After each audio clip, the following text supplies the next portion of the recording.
আমি আমার বক্তব্য সংক্ষিপ্ত করব। আমরা প্রস্তর যুগের ইতিহাস পাঠ্যপুস্তকে পড়েছি। আমরা আইয়ামে জাহিলিয়াতের বর্বরতার কথা শুনেছি। গত 1.5 যুগ ধরে শেখ হাসিনার আওয়ামী জাহিলিয়াতের কথা শুনেছি, দেখেছি। কিন্তু গত বুধবার রাজধানীর মিটফোর্ডে যুবদল কর্মী বাঙালি ব্যবসায়ী লালচাঁদকে প্রকাশ্যে দিবালোকে যেভাবে পাথর মেরে মেরে হত্যা করেছে, সকল আইয়ামে জাহিলিয়াতের চোখকে সেই হত্যাকাণ্ড ছাড়িয়ে গিয়েছে। আমরা আজকে বাংলাদেশ ছাত্র অধিকার পরিষদের এই বিক্ষোভ সমাবেশ থেকে স্পষ্ট করে বলতে চাই, যেই হত্যাকাণ্ড হয়েছে অনতিবিলম্বে সে হত্যাকাণ্ডের দ্রুত বিচার ট্রাইব্যুনাল গঠনের মাধ্যমে আগামী 1 মাসের মধ্যে দৃষ্টান্তমূলক শাস্তি দিতে হবে।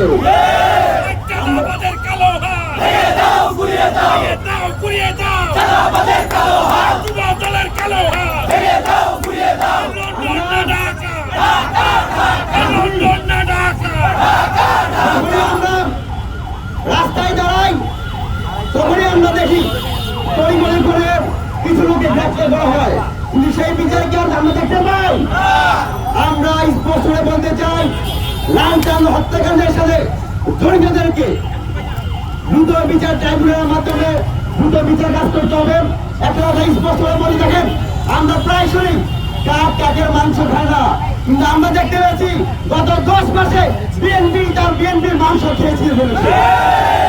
আমরা প্রশ্ন পত্রিকার মাধ্যমে দেখতে পেয়েছি প্রায় গত 10 মাসে 100-র অধিক মায়ের বুক খালি করা হয়েছে। এর জন্য অবশ্যই বিএনপির সর্বোচ্চ নেতা থেকে শুরু করে আপনি বলুন সবাই কোনোভাবে দায় এড়াতে পারে না। একই সাথে আমরা অন্তর্বর্তীকালীন সরকারের প্রধান উপদেষ্টা ডক্টর মোহাম্মদ ইউনূসের প্রতি আহ্বান জানাই, আপনি যদি দেশের আইন শৃঙ্খলা পরিস্থিতি স্বাভাবিক রাখতে না পারেন, আমাদের যানবাহন নিরাপত্তা রাখতে না পারেন, তাহলে অনতিবিলম্বে পদত্যাগ করুন। আপনি দেখেন 1-11 সরকার প্রকৃতির মধ্যে অনেক খারাপ কিছু আছে, কিন্তু তাদের কাছে আমরা শিক্ষা নিতে হবে কিভাবে রাজনীতি চাঁদাবাজ দুর্নীতিবাজকে লাইনে আনতে হয়। আমরা দেখতে পেয়েছি অন্তর্বর্তীকালীন সরকারের স্বরাষ্ট্র উপদেষ্টা থেকে শুরু করে প্রত্যেকটা উপদেষ্টা ব্যর্থতার পরিচয় দিয়েছে। বর্তমানে এই সময় সংকটকালীন সময়ে আমরা এই বাংলাদেশকে ঐক্যবদ্ধ রাখতে হলে, স্বাধীনতার সার্বভৌমত্ব অক্ষুণ্ণ রাখতে হলে, দেশে চাঁদাবাজ দুর্নীতিবাজ খুনিদের রাজনীতি বন্ধ করতে হলে অবশ্যই একটি শক্তিশালী সরকার গঠনের মাধ্যমে এদেশের মানুষের নিরাপত্তা কার্যকর করতে হবে। আমরা ছাত্র অধিকার পরিষদে আজকের এই প্রতিবাদ সমাবেশ থেকে আগামী আলটিমেটাম দিতে চাই, আগামী 24 ঘন্টার মধ্যেই যুবদলের যে সকল মহানগর দক্ষিণের নেতৃবৃন্দ রয়েছে তাদেরকে যেন বিচার আওতা নিয়ে আসা হয়।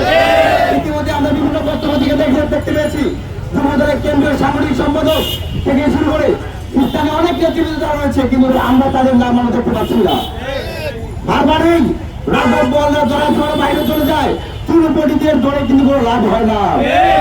আমরা ছাত্র অধিকার পরিষদের পক্ষ থেকে সন্ত্রাস চাঁদাবাজের বিরুদ্ধে যে অগ্রযাত্রা রয়েছে সেই ধারাবাহিকতায় ছাত্র অধিকার পরিষদের নেতৃবৃন্দ থেকে উদাত্ত আহ্বান জানাবো, প্রত্যেকটা বিশ্ববিদ্যালয়, কলেজ, জেলা, মহানগর, ইউনিয়ন ওয়ার্ডে যেখানেই চাঁদাবাজ দেখবেন, যেখানেই দুর্নীতিবাজ দেখবেন, যেখানেই সন্ত্রাস দেখবেন, সেখানেই প্রতিবাদ করে তুলব।